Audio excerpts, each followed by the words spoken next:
escolhi um conto para essa época de festas para ler, que é deste livro, Contos de Natal, Festas.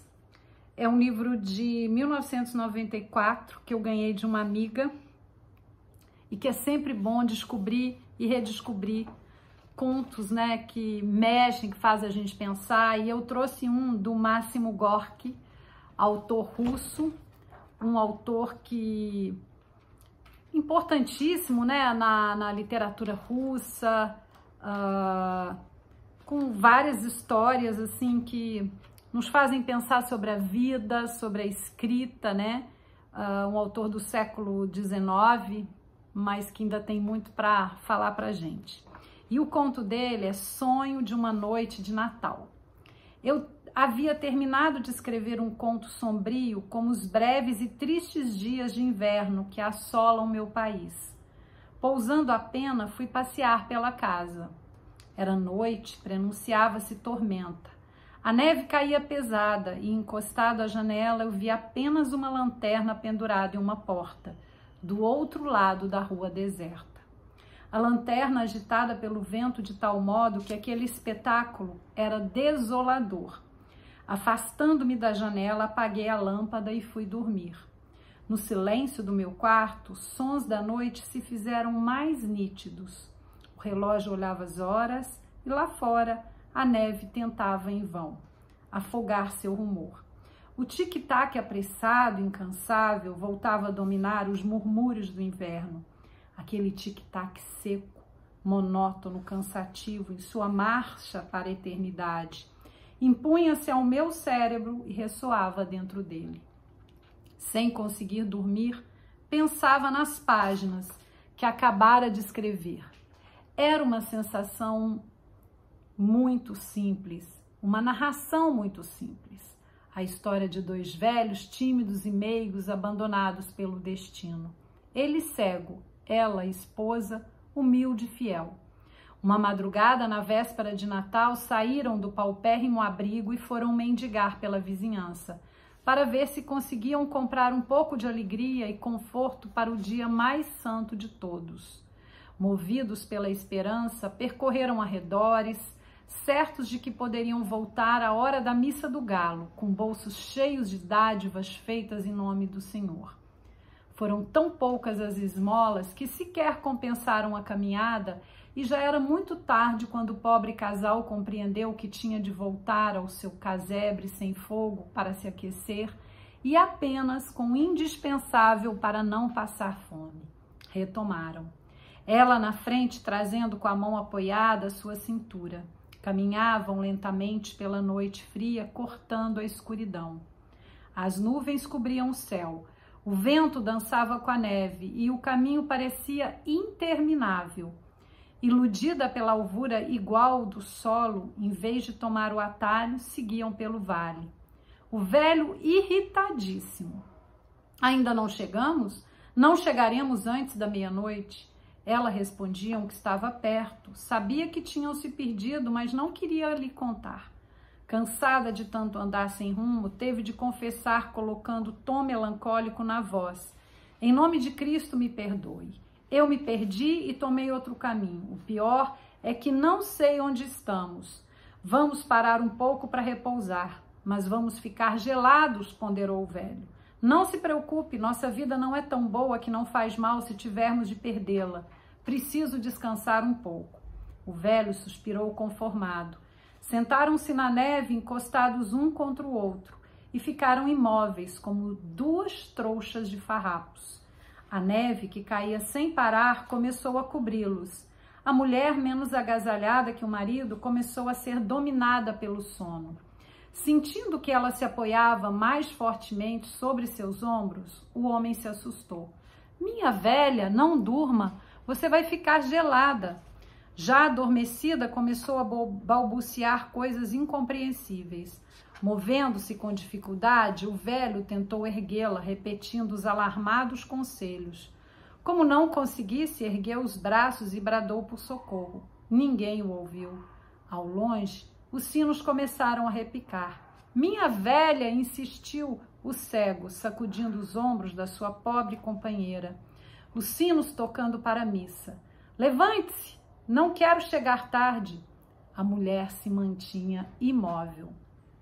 Conformado e sentindo-se também invadido pela sonolência mortal, o cego sentou-se de novo ao lado da sua velha e, em um último apelo, passou por seus lábios: Senhor, acolhe a alma dos teus servos. Somos pecadores, mas confiamos na tua misericórdia.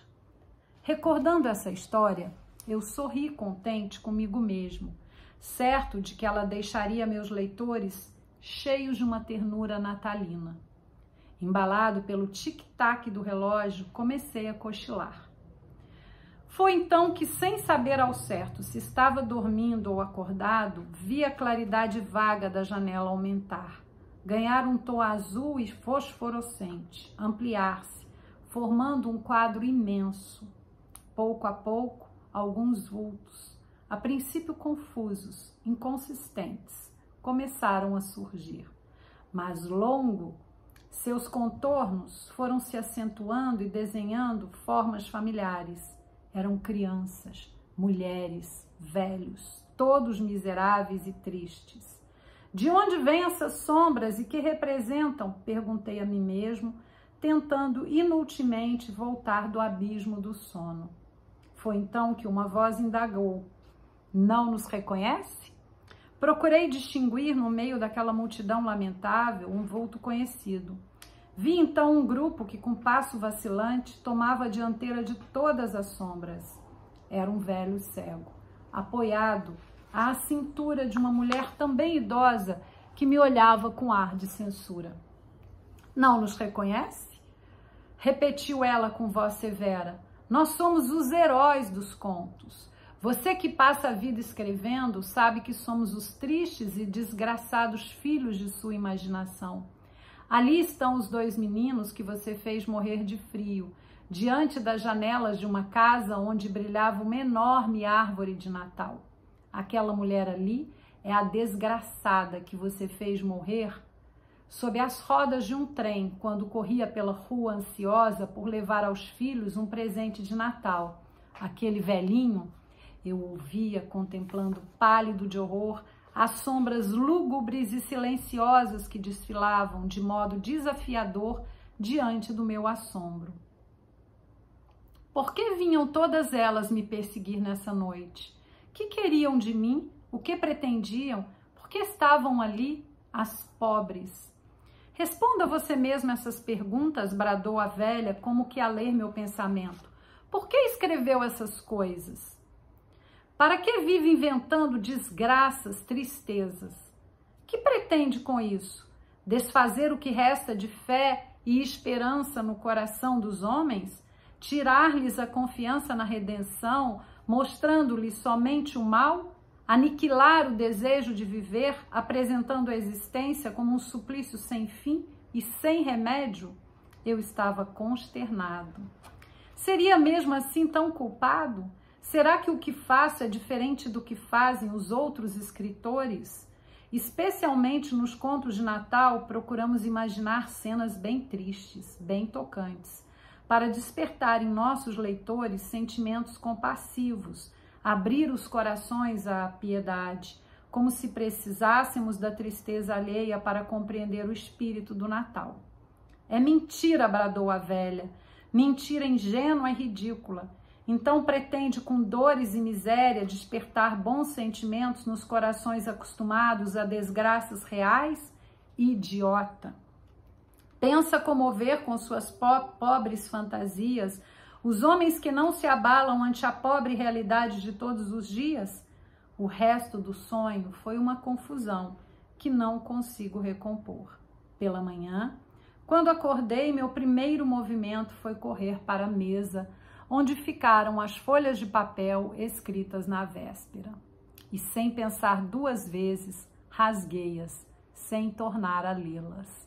Num gesto rápido, atirei os pedaços pela janela, e eles esvoaçaram ao ar, claro como se fossem borboletas brancas, raras borboletas brancas. Esse conto de Natal é do Gorky, né? E ele vem com essa ilustração aqui. Reparem as sombras atrás desse escritor fatigado, né? Máximo Gorki. E é impressionante como ele traz esse fazer metaliterário, que dele próprio brota esse questionamento. Para que serve escrever? Escrever sobre a desgraça, sobre a pobreza, sobre a fome, sobre a velhice, sobre o abandono, sobre a doença, né? É muito assim, impressionante como que ele coloca isso e coloca de um jeito irônico e de um jeito contundente esses personagens que são parte dele, que ao mesmo tempo colocam ele na parede para se questionar, para que serve escrever, o que você está escrevendo, né? E ele, como outros autores também do século XIX, que escreveram assim sobre esse período de festas do hemisfério norte, onde faz muito frio, onde durante muito tempo também havia muitas pessoas em situações de rua, né, em situações miseráveis. O Hans Christian Andersen também é outro que escreveu A Menina dos Fósforos, ou A Pequena Vendedora de Fósforos, é um outro exemplo, né? E nos faz pensar sobre isso, né?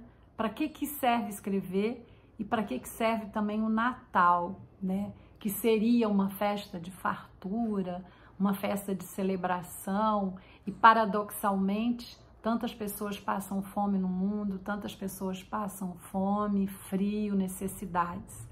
Esse é Gorki, gente, um autor que realmente assim faz a gente pensar sobre a vida, sobre a literatura, sobre o que é escrever. Boas festas para quem é de festas, um ótimo Natal para vocês.